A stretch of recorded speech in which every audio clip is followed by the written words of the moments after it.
Welcome to Inside Asia, an SCB podcast about Asian economies and financial markets. My name is Sean Yokota, Head of Markets for Asia.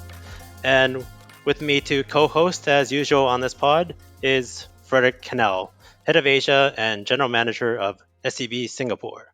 Hi, Fredrik. Hi, Sean. Great to be back. It's been a while. Today we will talk about China because of its big policy stimulus that was announced last week. And we're trying to figure out if it's a bazooka or just hot air. And is this for real or another smoke and mirrors that we've seen in the past? At least the initial reaction in the Chinese stock market has been very positive. So it's up over 20%, the Shanghai index, in over a week. And we see some property names that are up 200%, which is a train that I missed. So to kind of help us out and navigate what's happening in China on the ground and on the stimulus, we have from Beijing, Peter Ling-Vannerus, who is our chief representative in SCB Beijing. Hi, Peter. Hi, Sean. Hi, Fredrik. Thanks for the invitation. Nice to be joining you today. Yeah, we're very excited to have you here. Now, to kickstart, we're just going to go right into the topic. And so maybe we'll just start with you, Fredrik, on your initial thoughts about the stimulus that was announced. Is this something that's going to fizzle out, or you think this is it? This is what's going to change China? Yeah, that remains to be seen. I think the reason this is happening now is probably twofold. I think it's partly because it's possible to stimulate. I mean, if we just recap quickly what they've done, actually, basically they announced that they're cutting interest rates in different manners without going into detail. But basically, it's going to be cheaper to borrow money in China, in particular for property purchases. Also, the rules for buying property have been relaxed. More liquidity is injected into the system. There are very significant facilities provided by the central bank for financing of projects, or basically financing of initiatives to finalize half-ready property projects, and there's also kind of signals that there's more fiscal stimulus to come. So I think what the reasons why this is happening now is partly that the US have lowered their interest rates. The 50 basis points cut by the Fed makes it possible to actually be more stimulative in terms of monetary policy in China now, because this interest rate differential gets smaller and there are less risks of capital outflows and pressures on the currency. And I think the other reason is probably that China starts to feel really that it's getting problematic. The economy is cooling down too fast. We saw the PMI numbers coming out recently that were very weak, and I think China feels that there's a risk they can't reach their 5% target for the year. So I think it's a combination of those two that lies behind this. If it's how far this will go, to answer your question, that's something we will discuss today, I presume. But I think we can all agree that without further stimulus, without further fiscal stimulus of magnitude, there's a risk that this fizzles out. Of course, we've seen this happening several times. So that's the big question mark now. I think what comes next. I think what you said with the fiscal stimulus is important, especially how much, because China comes out with like trillion renminbi stimulus all the time, but with scale, it really matters in China, where now it's 120 trillion renminbi economy, so 1 trillion isn't really that much.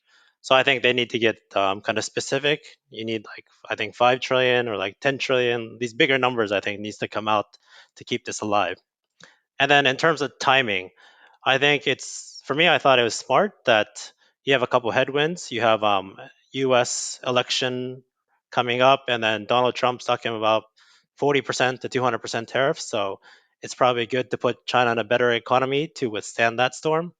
In addition, with the Fed cuts you mentioned, U.S. could be in a tough place early next year. So again, it's good that China's in a better place to withstand this early next year. And then the final thing is, I think it's good to just keep Hong Kong in mind, because they always do very well when U.S. interest rates are cut, because that's what they're based on. and then they're based on the Chinese economy. So it's a very good combination of low interest rates and a stimulative Chinese economy, which is always extremely good for Hong Kong. But yeah, let's maybe get to the guy on the ground, see what he has to say. Yes. What's your Should I? take on this? Yeah, Peter, what's your take? Because we thought when we invited you today that it would be interesting to hear someone who is on the ground in China. And you, Peter, you've been in China now for around 8 years, right? You are not only the chief rep of SEB in Beijing, but you're also on the board of the European Chamber of Commerce in China. So we know that you have a lot of insights. What if we start with what do you? And if I may, I'm also chairman of the Swedish Chamber in China, actually. And you are also chairman of the Swedish Chamber in China. So what do you see? I mean, what do you see on the ground? We hear a lot of people returning from visits to China saying that they see empty department stores, half full restaurants, many shops have closed down. People are worried in general. I have several Chinese friends who run own firms that in some cases have gone bankrupt recently. But what do you see and hear among our clients in China from your contacts through the Chamber of Commerce and friends in general?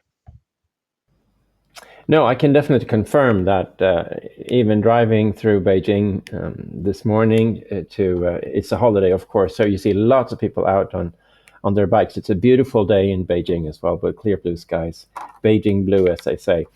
But it's definitely, you see a lot of stores boarded up, even in quite posh shopping centers. Nevertheless, we also see that Louis Vuitton is building a huge new store, as well as Dior. So there's still faith by some in the Chinese luxury market, although they have been beaten a lot.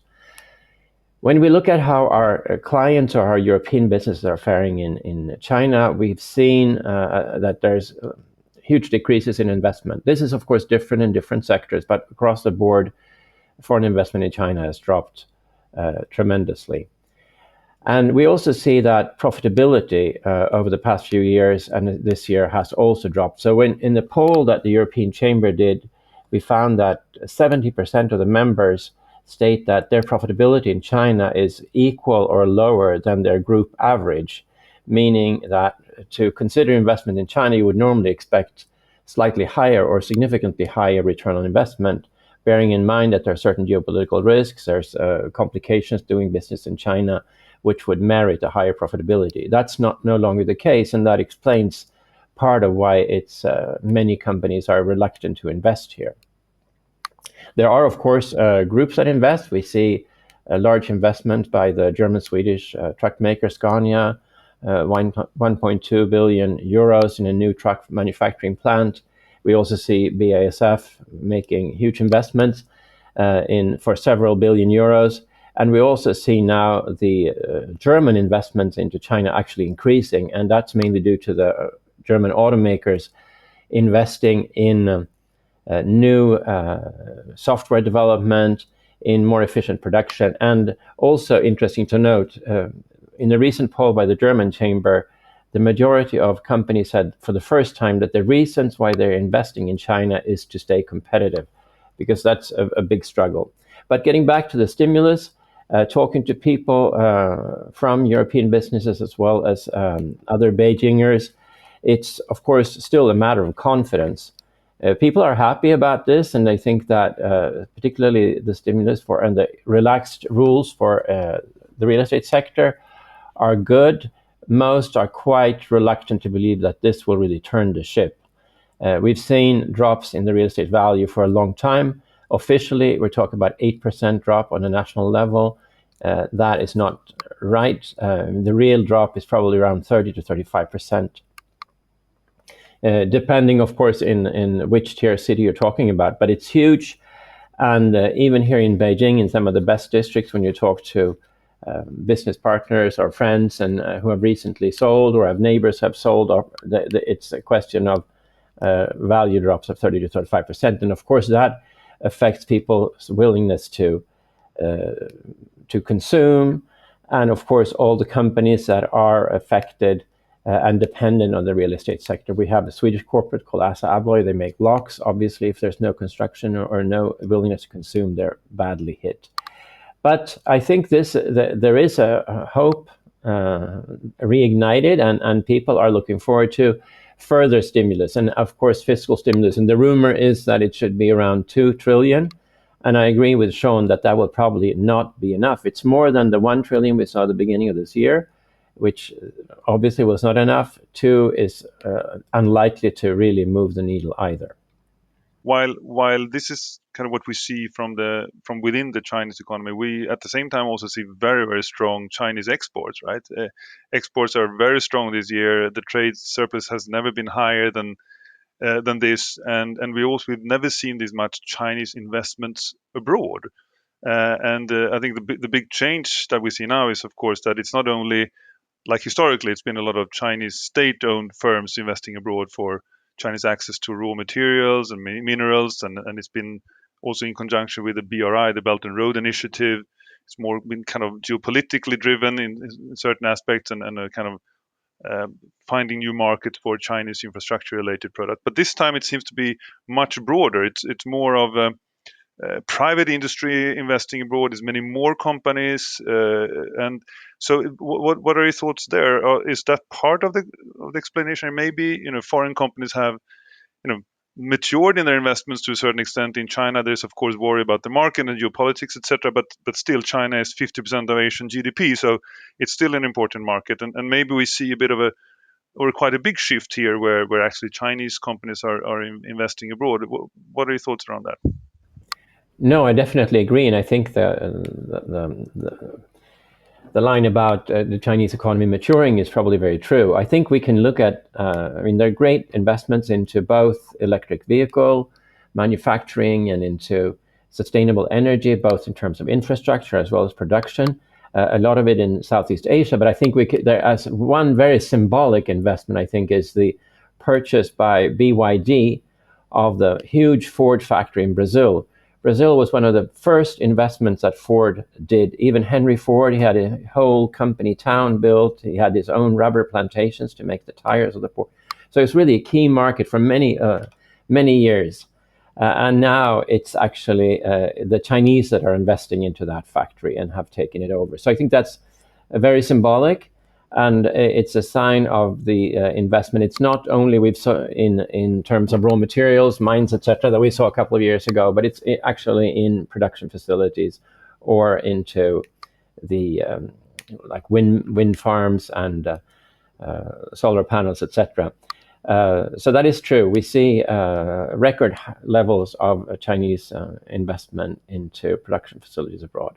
Okay, and then if we kind of stick to the kind of the export sector, other thing that comes up I mentioned before is sort of this the tariff, and the tensions are always rising between China and U.S., or now with China and Europe. Um, where are we on that, and what do you think is the latest stance from China or from the European point of view, which I think you're involved in quite a bit? It's definitely been a very complicated issue. It started in May when Europe filed or even earlier in the spring when Europe filed with the WTO a process regarding the manufacturing of electric vehicles in China. We've seen increases of sale. It's still not a major volume, but of course, just going back a year or two when China opened up after COVID, and there was the first Shanghai Auto Show. Of course, European car executives, especially the German ones, were shocked to find the level of development and quality and pricing that was apparent in the Chinese market. And many of the European consumers are now discovering also the charm of and price and quality of the Chinese electric vehicles, both hybrid and pure electric vehicles.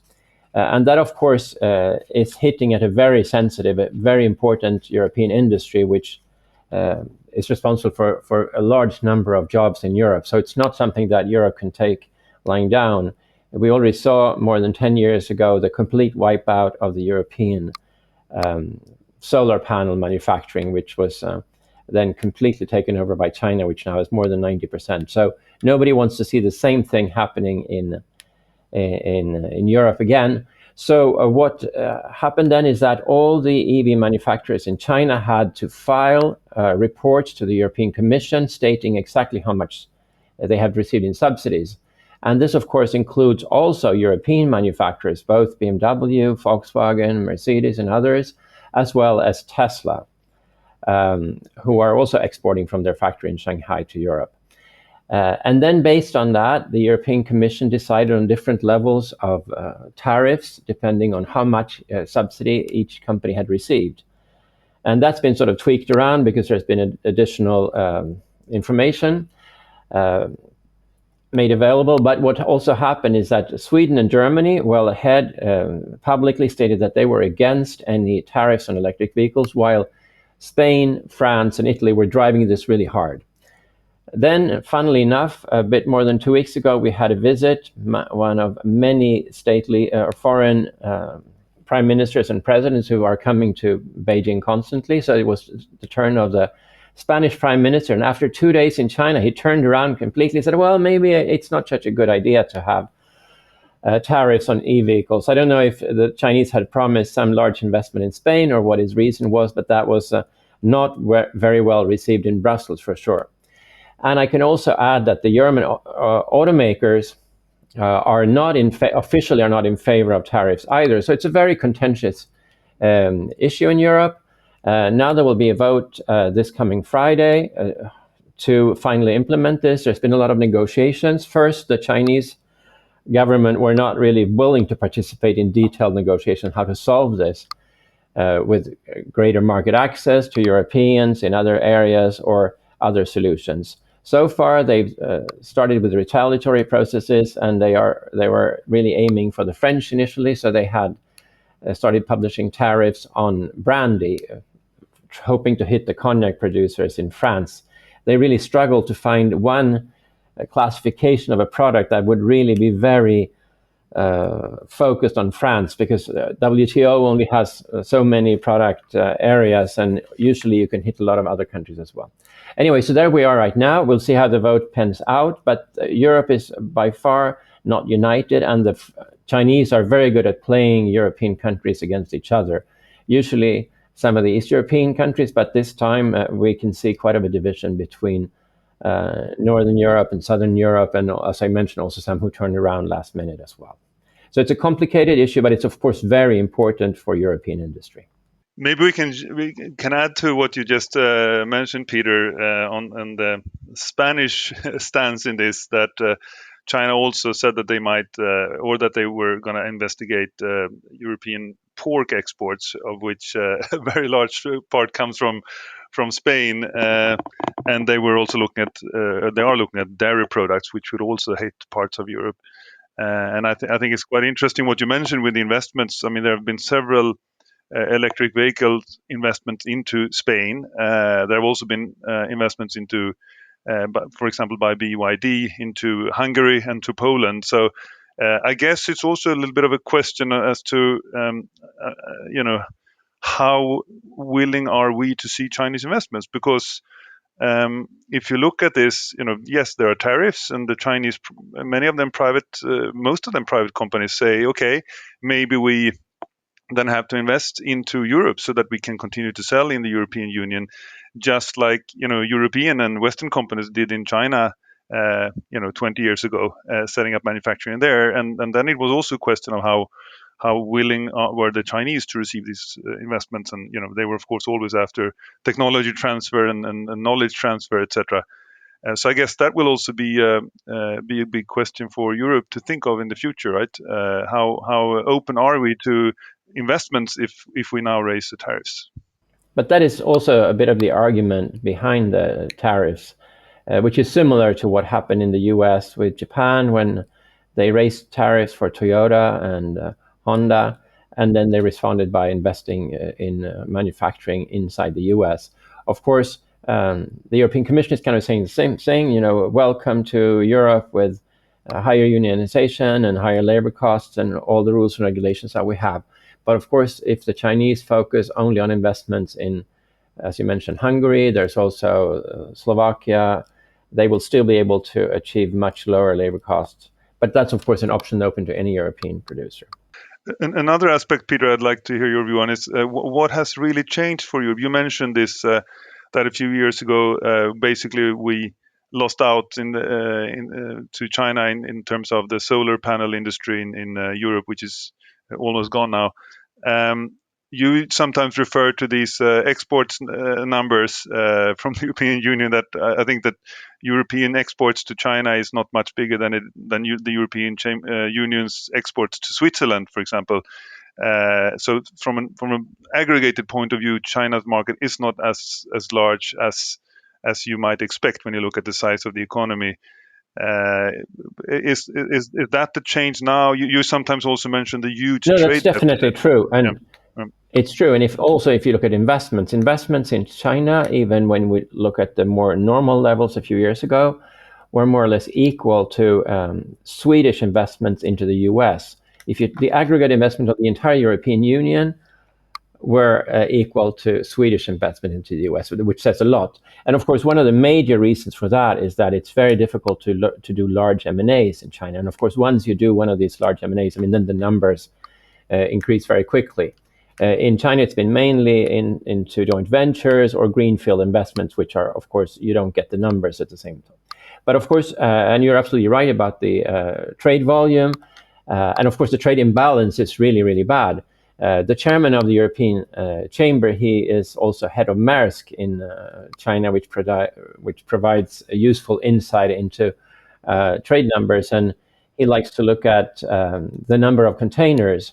And 3 years ago, it used to be one container coming from Europe, and we'd receive 1.5 from China. Now it's more than 3 containers going from China for 1 for Europe. So of course, the trade imbalance in terms of volume is huge, and that's a problem. But we should also bear in mind that European companies have also contributed to that. For a long time, there's been a strategy called In China for China, meaning that you should produce in China, do basic development in China, and really try to remove imports. And we can see that after the problems we saw during the pandemic, European companies in China have tried to become less dependent on complicated supply chains. So they've invested into making an entire range of products, so they're not dependent on imports from Europe. So of course that further skews the trade balance, since even the European companies here are importing less from Europe. And we also know some of our clients here, several of them have invested actually in Chinese companies that they have acquired to complete their product range in China, so they will be less dependent on imports from other units within their group. So that actually makes the trade balance even worse. And then, like, if we kind of tie it back to the recent stimulus, so if this stimulus starts to work and then Chinese domestic demand picks up, then technically it's good for the European corporates because they're in China to make for the Chinese customer.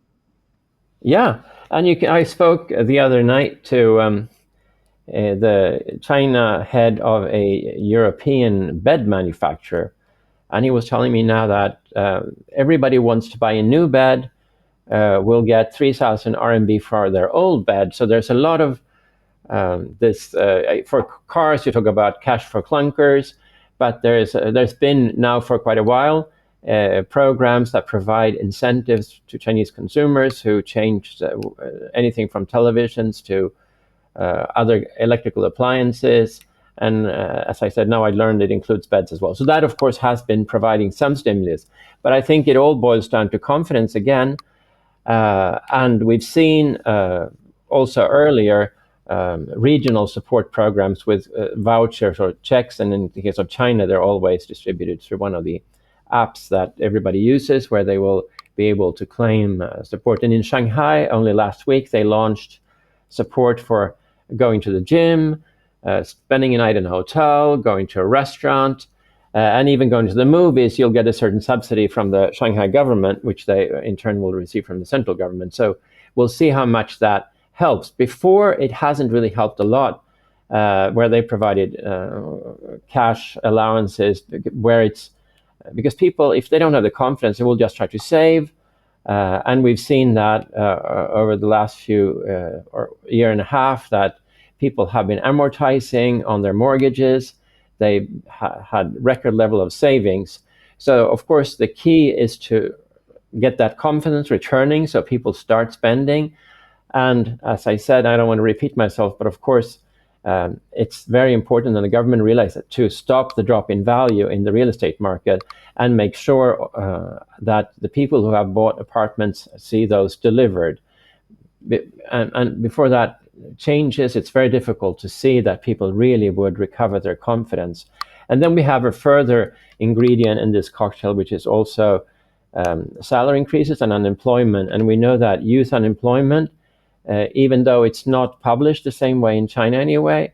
But I was recently monitoring or leading a seminar, including some economists, and one of them was working at a Chinese university. And even he said that youth unemployment is probably around 30%. We should, of course, bear in mind that youth unemployment is very high. Sweden is one of the highest in Europe. As an example, because it's of course a time when people finish university, it takes a while before you get a job. But it's definitely at record levels in China, and you can hear anecdotal evidence of people talking about their kids or nieces or nephews who are not finding jobs. And it's, of course, a question also that we see in other countries of mismatch.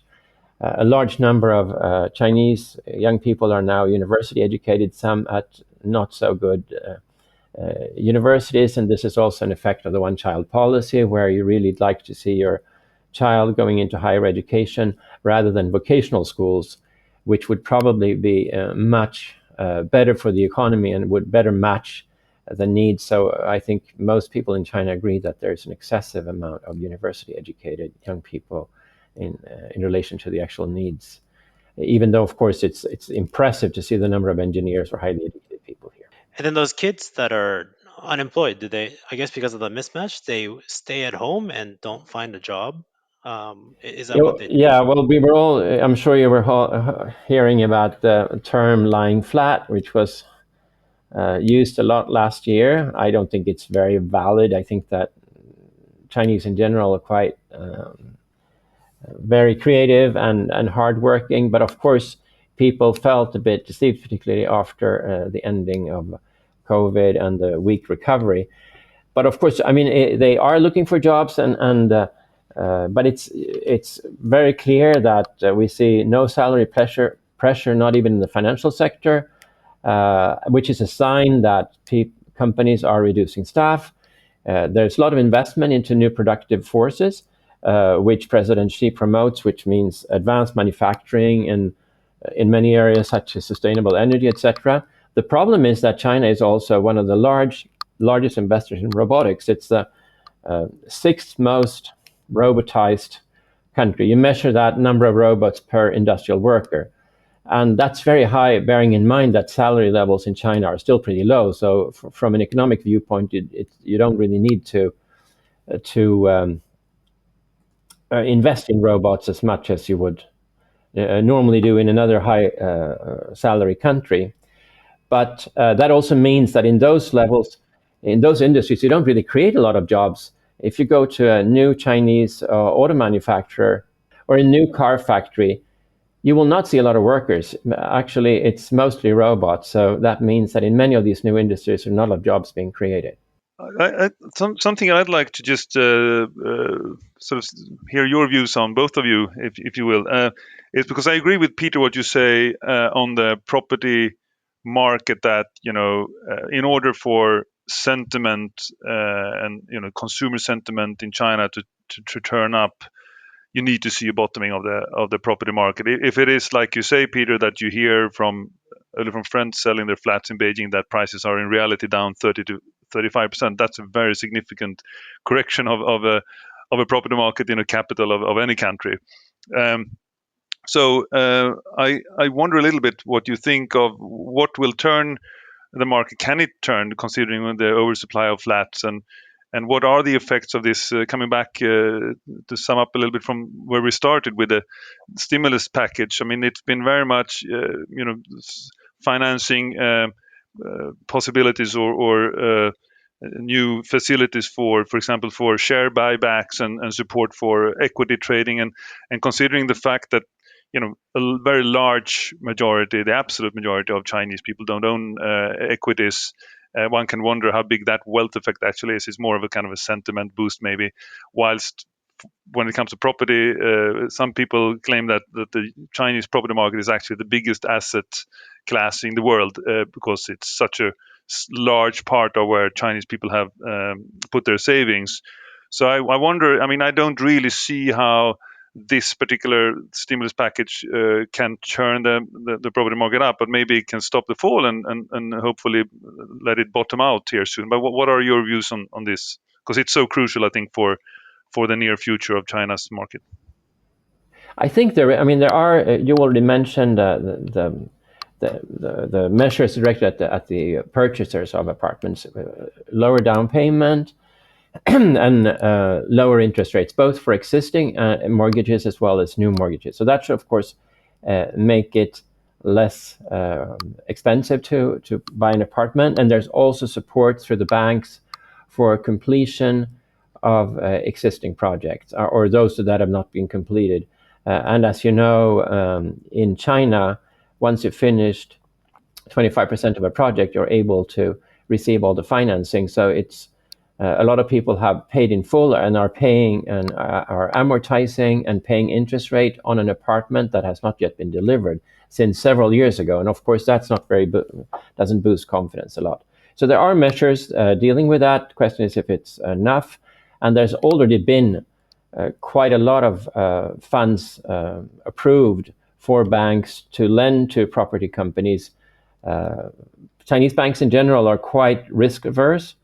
So when we've seen measures to support medium and small companies during COVID and providing funds to the banks, they were very reluctant to approve any of these loans because they are very risk averse and don't really want to take those risks. So that remains to be seen how willing they will be to increase their lending quite a bit to some of these real estate companies. And there's also, to get the market going, we are lucky in a way to have a Swedish real estate developer here in China. And they are projecting that it will take 5 to 7 years for the market to recover. That doesn't mean that it cannot stabilize much earlier, but to get new construction going, which would also be necessary. Of course, there's still urbanization happening in China. I mean, we see a much lower urbanization rate than countries in similar income levels. At least 10% additional urbanization should happen here. And that would, of course, mean a new need for new housing. And there's also a lot of very bad quality housing built during the 60s and 70s that needs to be replaced. But if you look at land prices that the local governments are selling their land, that has not decreased at all. And bearing in mind that the price you can get for an apartment is 30% lower, if not more, in smaller cities, that makes it completely impossible to start any new real estate project the way land prices are right now. So that's another component for the recovery of that entire sector. So they would also need then to adjust land prices, which then is a problem because that is the main income source for local government since they don't have any taxation of their own. Kind of time's quickly running up because we can talk about so many things on China. So, but today is October 2nd. We're recording this around 5 p.m. in Singapore. And I just gotta ask you this topical question because last night was when Iran sent these missiles to Israel, and so Middle East is becoming a much bigger topic. So I wanted to get your guys' view on like what does China think about this conflict in the Middle East, and the relationship China has with Russia. Could they possibly start to support Iran, maybe, or what are your views on this one? It's a completely different topic, but it's just so topical that I have to ask you. Okay, it looks like I'm going to have to start. I think that, I mean, you already said it, Sean. So, of course, China has quite close relationship with Iran and a very close partnership with Russia, obviously. And they used to also have quite a good relationship with Israel, with a lot of cooperation on a company level and on technical level between Israeli companies and Chinese companies. and quite a lot of trade. I very close to where I am not right now is the Israeli embassy, which is quite large and has a number of programs of cooperation with China. Nevertheless, between the two, I would say that the China-Iran relationship is closer and more formalized, and we've seen a cooling down of the China-Israel relationship. So I think China, of course, will try to keep its head down or stay on the fence, as they've been trying to do with Russia, where they say that they are, very, very close partners, but at the same time, when in discussions with the European Union, they're saying that they're in neutral in terms of the Ukraine war.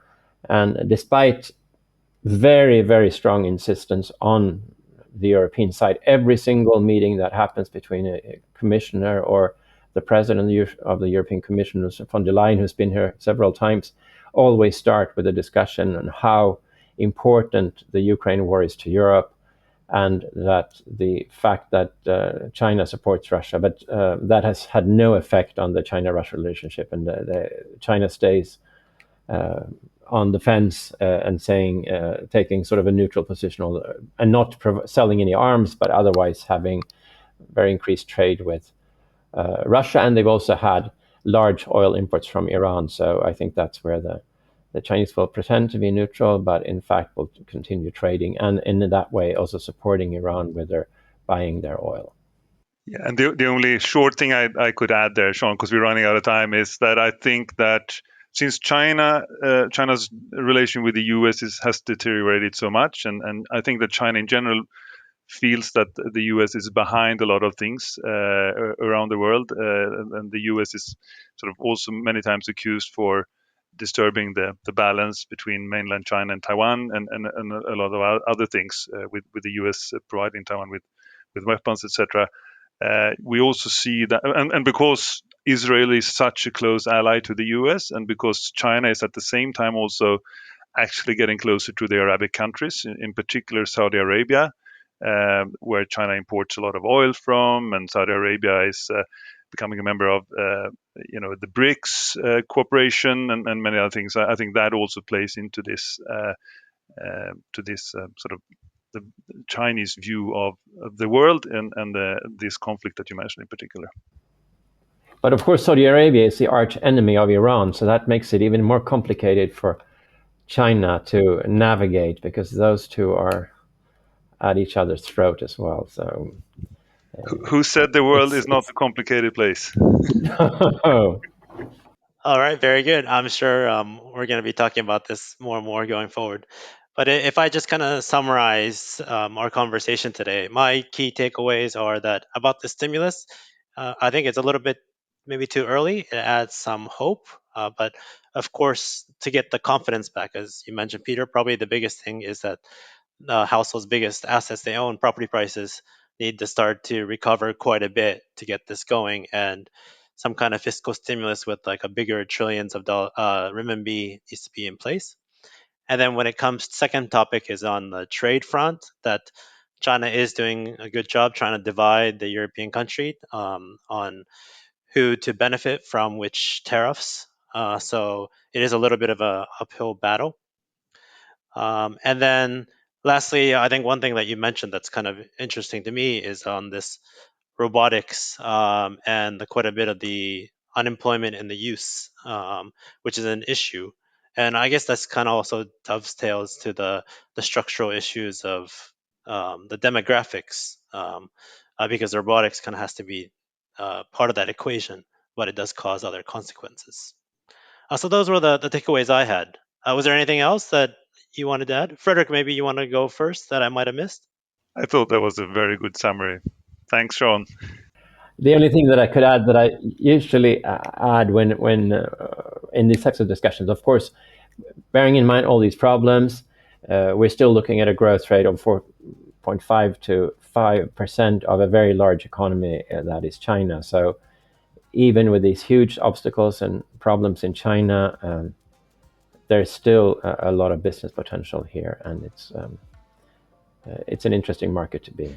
Yeah, that's a very good point. I think Fredrik and we mentioned this quite a bit, is that we should never underestimate what China can do, because it always surprises us, usually on the positive side. So with that, thank you to Peter for coming on to this podcast. Thank you, Fredrik, for joining me again. Thank you for everybody for listening to SEB's Inside Asia, and let's talk again. Thank you.